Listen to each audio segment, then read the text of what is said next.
পৃথিবীর মানচিত্রে দ্বিতীয় বৃহত্তর মুসলিম রাষ্ট্র, শতকরা 92 জন এদেশের মানুষ ইসলাম ধর্মে বিশ্বাসী। এদেশের শিক্ষা ব্যবস্থা হওয়ার কথা ছিল ইসলামের আদর্শের আলোকে শিক্ষা ব্যবস্থা, কিন্তু সংগ্রামী ভাইয়ের আমার, ইসলামী আদর্শের আলোকে শিক্ষা ব্যবস্থা হওয়ার পরিবর্তে আমরা গভীর আক্ষেপের সাথে লক্ষ্য করলাম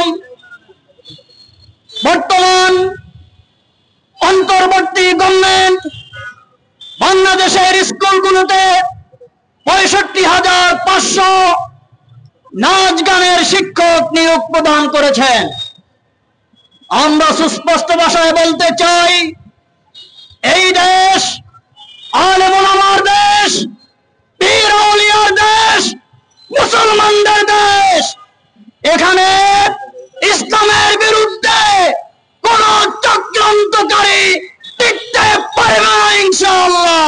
বাংলাদেশের প্রত্যেকটি শিক্ষা প্রতিষ্ঠানে নাচ গানের শিক্ষকের পরিবর্তে একজন করে ধর্মীয় শিক্ষক নিয়োগ দেওয়া হোক।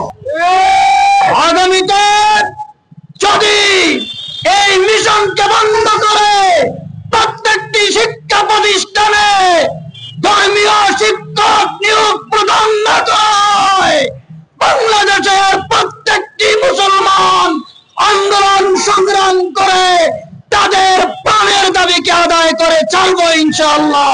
এই শাপলা চত্বরে যারা আক্রমণ করেছিল ওই দিন থেকে তাদের পতন শুরু হয়েছে এবং 5 আগস্টের মধ্যে এই 5 আগস্টের মধ্যে হাসিনার করুণ ভাবে পতন হয়েছে এবং দেশ থেকে পালাতে বাধ্য হয়েছে। এই বর্তমান নতুন সরকার আসলো, তিনি আসে 90% মুসলমানের দেশে গানের শিক্ষক নিয়োগ দিলেন, কিন্তু কোন স্কুলে, কোন হাই স্কুলে, কোন কলেজে ধর্মীয় শিক্ষক নিয়োগ দিতে পারলেন না।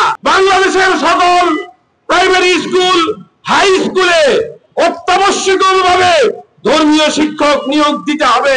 নির্বাচনে পিয়ারের দাবিতে নির্বাচন বানচাল করবেন, তা এখানে এই বাংলাদেশের মাটিতে হতে দেওয়া হবে না, হবে না, হবে না।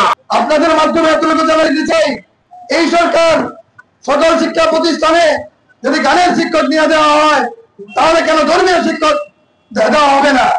এজন্য সকলের কাছে দাবি জানাতে চাই, যেন তার সকল শিক্ষা প্রতিষ্ঠানে আমাদের একটাই দাবি, ধর্মীয় শিক্ষক যেন নিয়োগ দেওয়া হয়।